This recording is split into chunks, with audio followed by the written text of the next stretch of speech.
Hello guys, today naandito tayo sa ating website and ang ating bibigyan ng focus dito ay itong social tab natin. So dito ay merong post si Sir Roger Castillo.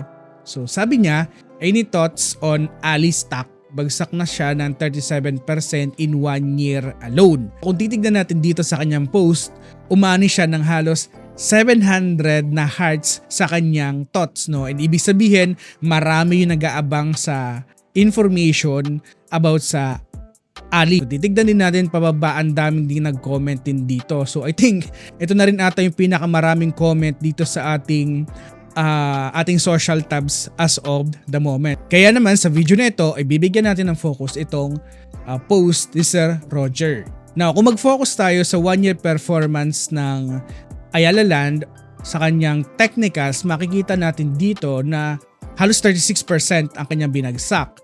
Pero kung titignan natin over the long run, gagawin lang natin tong sabihin natin monthly. Okay? So,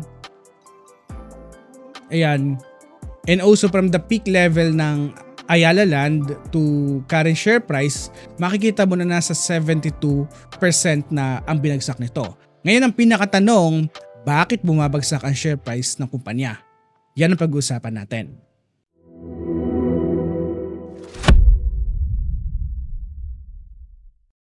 Pwede mo itong puntahan na ating PSE Warrior Academy. So dito ay mayroong more than 15 hours na structure videos na nakafocus lamang sa fundamentals. So from zero knowledge to knowledgeable investors, magkakaroon ka ng malawak na idea dito about fundamental analysis. So nasa comment section lamang yung link ng ating website. Sa pagbagsak ng share price ng Ayala Land, meron akong 4 na nakikitang dahilan kung bakit patuloy na bumabagsak ang kanilang share price. Unahin muna natin na maintindihan muna ng saglit ang company. So nandito tayo sa research tab para mas maintindihan natin kung paano kumikita ang mga company dito. No? So dito, makikita natin ang data niya na latest ay nasa 2024 pa. So hindi pa natin siya na-update, no, yung kanyang 2025. Pero majority pa rin kasi talaga na kanyang pinagkukunan ng revenue dito sa company ay nagagaling sa property development. Imaginin mo, from 2020 alone, nasa 61 lamang ito. Noong 2024, ito ay umabot ng 104 billion pesos. No? So, ito yung pinakamalaking portion niya pinagkukunan niya ng revenue. Now, kailangan mo tandaan ito mamaya kasi napaka-importante nito.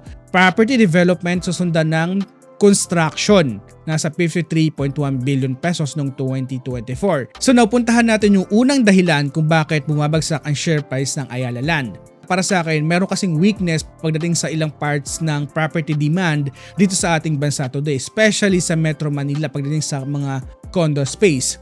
So kung titignan natin sa sariling annual report ng company noong 2024, dito tayo muna magsimula, inamin mismo ng Ayala Land na mayroon niyang headwinds or mayroong something oversupply pagdating sa Metro Manila, pagdating sa mga condominium space.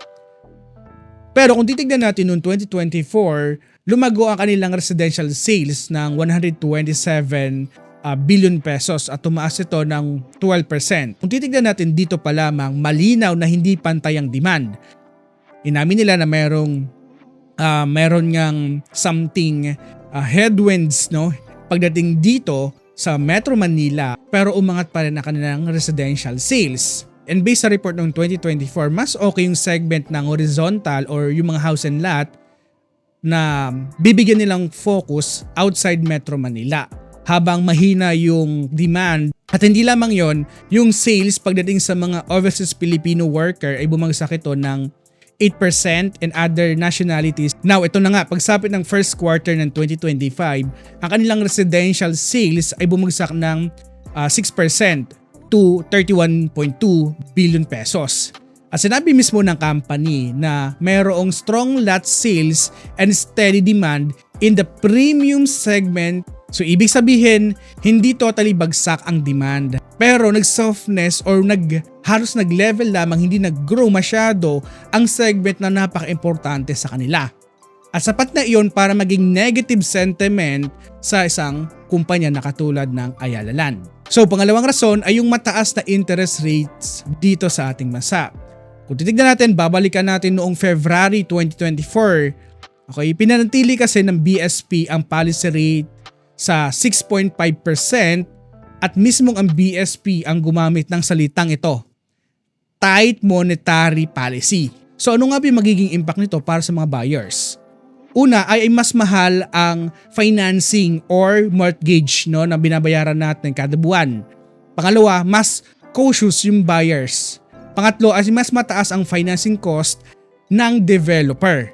Okay? So sa pamamagitan nito, nagkaroon ng pagbagsak, pagnipis, no, ng mga buyers pagdating di sa mataas ang interest rate ng ating bansa. So kaya naman noong 2024 annual report ng Ayala Land, tumama na itong pagtaas ng interest rate ng ating bansa.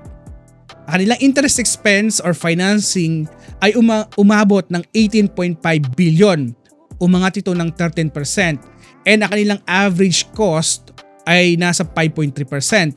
Ang borrowing ay nasa 282.16 billion pesos, and ang kanilang debt to equity ratio ay nasa 0.73 to 1. Pagsapit ng first quarter ng 2025, naging mayroong usap-usapan na mayroong isang property company na medyo mataas ang borrowing. So nilinaw ng management ng Ayala Land na manageable ang kanilang leverage.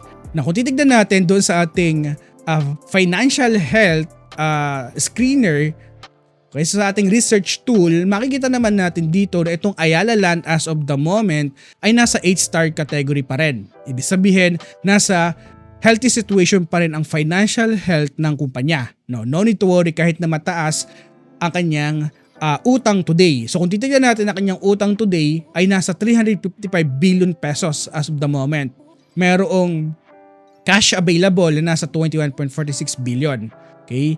And meron na lamang itong free cash flow na nasa 13.19 billion pesos. Titignan natin as a whole, manageable pa rin ang kanyang utang. Bakit?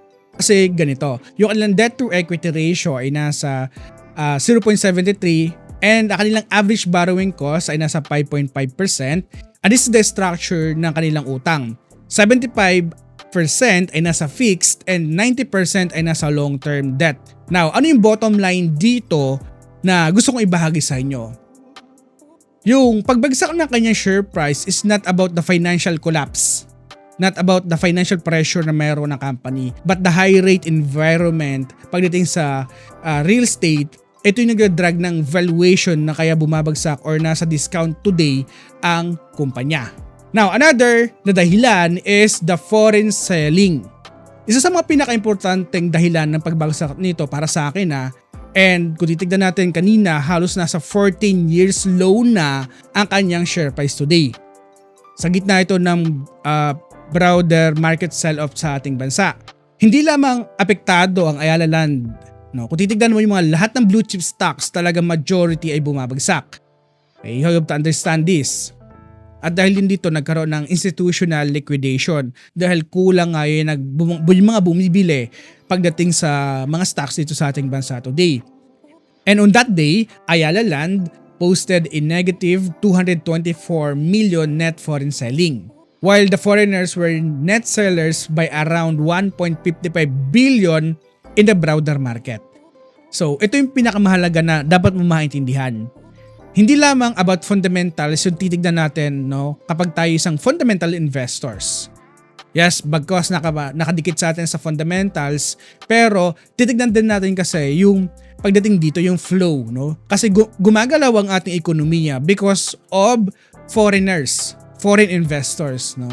Kasi hindi kayang itulak ng mga kagaya natin na local investors kasi kakaunti lamang talaga, minimum natin kakaunti lamang talaga yung nag-i-invest dito sa ating bansa. So kaya minsan, no, majority talagang umaasa tayo sa mga foreign investors. So kaya makikita natin na talagang negative ang sentiment o sentimento ng pangkalahatang investor o foreign investor dito sa ating bansa.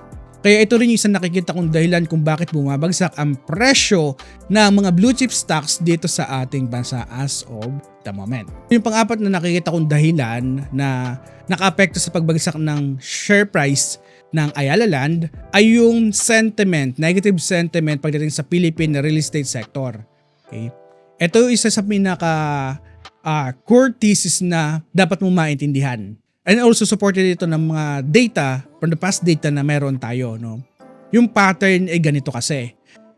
May localized demand weakness talaga sa Metro Manila pagdating sa mga condos.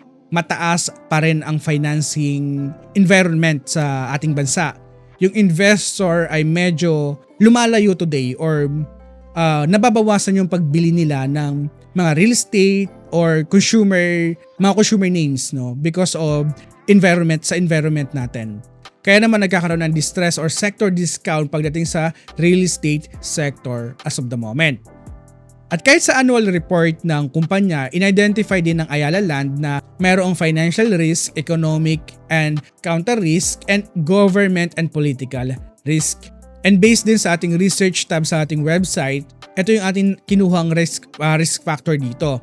Microeconomic risk, interest rate, regulatory and political risk, competition and environmental risk. And this is, sa tingin ko talaga nakaka-apekto ng malaki din as of the moment sa company, no? And makikita din natin pala na mayroon na tayong data dito pagdating sa 2025. Ang kanilang market cap pa nga, no, ay halos kumalahati, no, from 2020. Okay, revenue. Okay, tumaas pa naman na kanyang revenue compare sa 2024. Net income, tumaas pa ang kanyang net income. Free cash flow, medyo nagnipis yung kanyang free cash flow lang dahil nga sa mga dapat niyang pagkagastusan. We have to understand na ganun talaga sa pagdating sa sector na ito. Dividend paid, okay naman. Payout ratio, okay pa rin naman. So, kung titignan mo, yung data pa lamang dito sa data natin, okay pa rin ang status ng Ayala Land. So, ngayon ang tanong based sa mga comment, meron bang financial problem ang Ayala Land? So, ang simple answer or short answer dito is wala. As of the moment, wala. No? So, kung titignan din natin, based sa pinakita natin, idagdag na lamang natin ito, nung 2024 yung kanilang residential segment ay nag-grow. Diba? Ang kanilang leasing and hospitality revenue ay nag-improve din. Yung kanilang 2025 first quarter revenue ay umangat ng 6%. And ang kanilang net income nung first quarter of 2025 ay umangat din ng halos 10%. Imagine that. Okay, so ngayon... Renz, okay naman pala ang financials ng kumpanya. Bakit bumabagsak pa rin ang stock price ng Ayala Land? Para sa akin kasi, ang market is only pricing today's earnings and nangyayari sa ating ekonomiya, sa nangyayari sa politics natin, sobrang gulo. Pero kung titignan kasi natin, no, pinaprice din kasi nito yung slower sector growth ng real estate, yung pag-soft ng demand sa condo, yung expensive capital, foreign outflow, lower confidence pagdating sa near-term ratings sa mga analysts and also ng mga investors, no, foreign investors dito sa ating bansa, sobrang low, sobrang baba talaga today. Kaya kapag pinagsama-sama mo iyan, talagang kumukuha ng malaking impact yan sa mga stocks sa ating bansa today. So in short, walang financial collapse na nangyari sa Ayala Land, kundi ito ay talagang re-rating lamang, de-rating lamang dito sa pagbagsak ng kanilang share price as of today. So, kung ikaw ay isang long-term investor or great investor, para sa'yo, maghanap ka ng mga gandang quality stocks today dito sa ating bansa. No? Kung nakikita mo na magandang potential ng Ayala Land, it is time to research this company para magkaroon ka ng malawak na idea. And kung nakikita mo na may future growth, itong company, di ba, proceeded. Pero you have to understand na sa magulong sitwasyon dito sa ating bansa today, wag mong ilalagay lahat ng investment mo. Okay? So, you have to understand kung may budget ka na 5 pesos, wag mong ilalagay ng isang bagsakan. Okay? Maglagay ka lamang muna ng piso. Pag bumagsak doon sa tranche level na meron ka, gusto mo na presyo, magdagdag ka ulit. Okay, na magdagdag. Para habang bumabagsak ang share price nito, makakakuha ka ng malalim na presyo dito sa kumpanya. And yun naman ang gusto natin as a long-term investor, makakuha sa malalim na presyo or mababang presyo para in the future, mataas ang kikitain natin as a long-term investors. Okay guys, so yun na lamang muna yung take natin about sa Ayala Land. And kung meron kayong mga stocks na gusto nyo pa-research, comment down below. And mas maganda na doon kayo mag-comment sa ating website. So nasa comment section lamang ang link ng ating website para magamit mo rin ito. And again guys, thank you for subscribing our website kasi dumadami na tayo dito. And nakakatuwa kasi sa pag-continue sa pagde-develop natin nito, continuous pa rin kaming sinusuportahan ako mismo sa ating PSE Warrior and nawa we have to stay strong as an investor, focus on our long-term goal kasi temporary lamang ito nangyayari sa atin. Okay, and this is PSE Warrior na lagi nagpapaalala, invest wisely and also see you on the other side.